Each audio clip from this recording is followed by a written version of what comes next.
What's up, guys? It's Jerome. It's Friday, which means I'm back with another new video.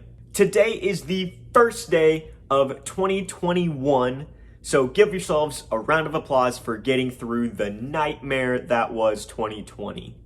I will say 2020 was a pretty good year for me. You know, I started my MBA program. I got a summer internship for next summer. I was able to successfully pivot my career from engineering into investment banking, but also I restarted this YouTube channel, and in just 6 months, I've got 575 subscribers, so that is awesome. Thank you guys so much for following me and my journey and just this channel in general, and make sure you continue to hit that subscribe button, smash that like button, and you know, I am confident that in 2021, we'll hit 1,000 subscribers and become a YouTube partner.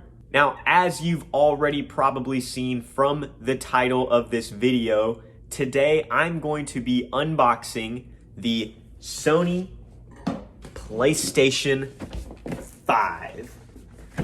No, this is not a prank. This is a real PlayStation 5, and holy crap, it is big. I can barely get it to even fit on the screen. So without further ado, let's go back there and unbox this thing. So here it is, guys, the PlayStation 5. Now, before we get into unboxing this thing, I figured I would go ahead and tell you why I pick PlayStation over Xbox. And, you know, I used to be a die-hard Xbox fan, probably for the last decade or so. I had the Xbox 360, Xbox One, Xbox One S, and then about 2-3 years ago, I bought my first PlayStation 4 Pro, and it was mainly because I'm by no means a hardcore gamer. I wouldn't even use the word gamer at all. I'm just like a casual video game enthusiast. And I gave up Xbox because, one, I'm absolute garbage at multiplayer games, and two, I felt like, and I think most people will agree with me here, I felt like the games that PlayStation had that were exclusives were a lot more story-driven single-player games, and I really like those single-player games. You can kind of see on the cover here, this is the version with the optical drive. There's also a digital-only version that is $100 cheaper, and you won't get that disc drive, but again, most people are going to be streaming video content or downloading games directly to their console, so not a big deal nowadays. Pick whichever one you prefer. Let's go ahead and unbox this thing.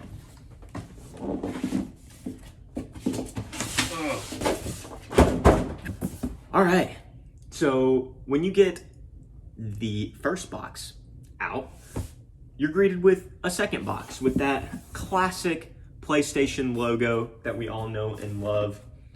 Let's go ahead and open this box up.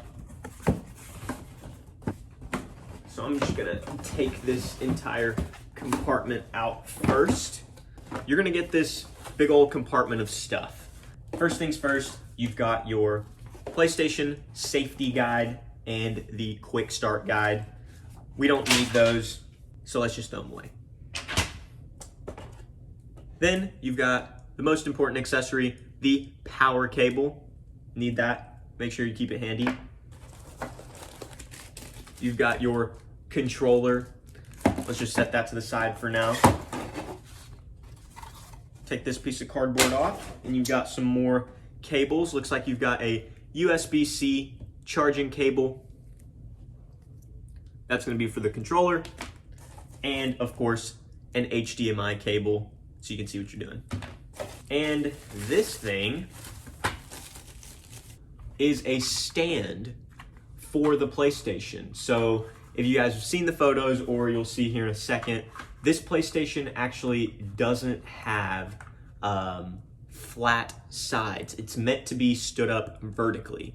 And if you do want to lay it sideways because your entertainment center doesn't have room to stand it upright or something like that, they offer this as the solution. Basically, it just sits on underneath the PlayStation to like fake making a flat surface so you can actually set it down. So it's nice of them to include that in the box. I personally wish they would have just made the side flat, but whatever. And the star of the show. Oh.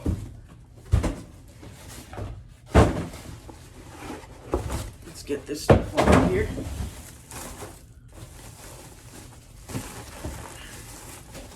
The actual, oh man, I'm doing this in the worst possible way, but here it is, the PlayStation 5.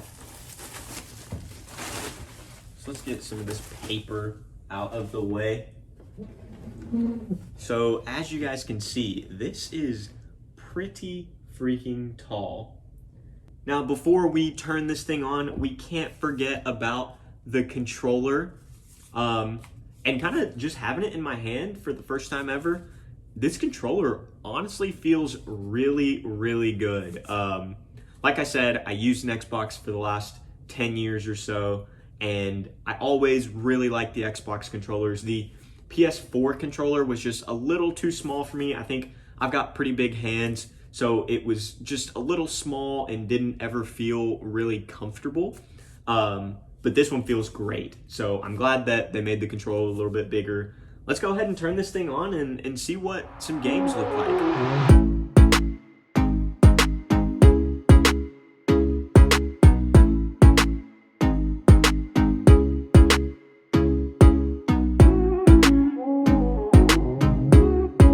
So the PlayStation is finally on. There is some initial questions it'll ask you to set up the console and all that. Let's go ahead and jump into Spider-Man Miles Morales to see if it looks any different from the old PlayStation. Let's just see what it looks like. Now, another cool thing about this PlayStation is that you can directly capture screen recordings straight onto the console. So let's go ahead and do that so you're not looking at this weird angle and you can actually see the game.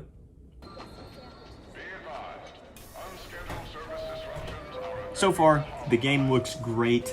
I'm getting a lot of haptic feedback in the controller. Every time that, Miles is getting a text on here, I can feel it right here on the controller, which is awesome. These are all things that I don't remember seeing or feeling in the PS4 version of the game. And now that we're entering out into New York City, you can honestly tell right off the bat that the lighting looks way better than the PlayStation 4 version of this game. This is where we get to start swinging around as Miles as Spider-Man.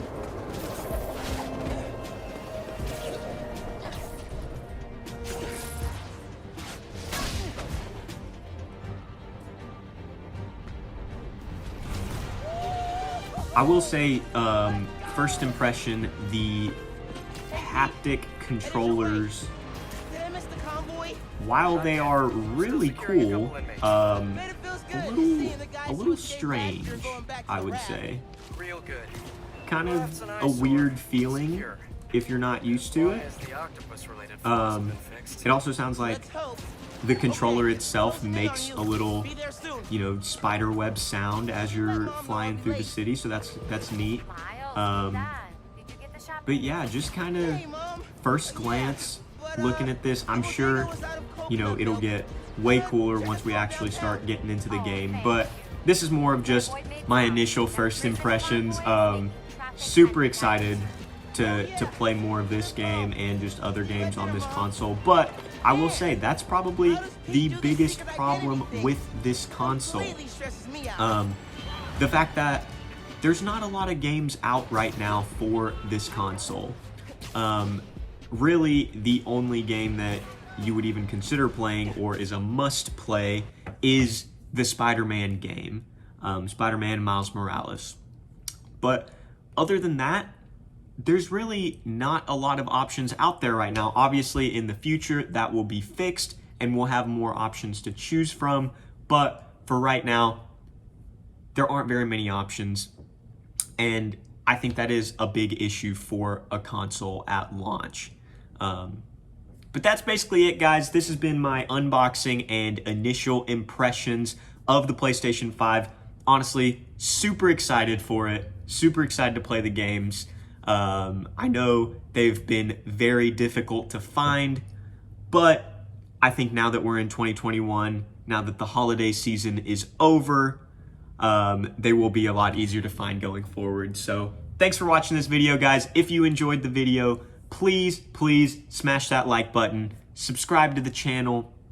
There's gonna be a lot of new things coming in 2021, and I don't want you guys to miss it. So I'll catch you guys next time. Peace.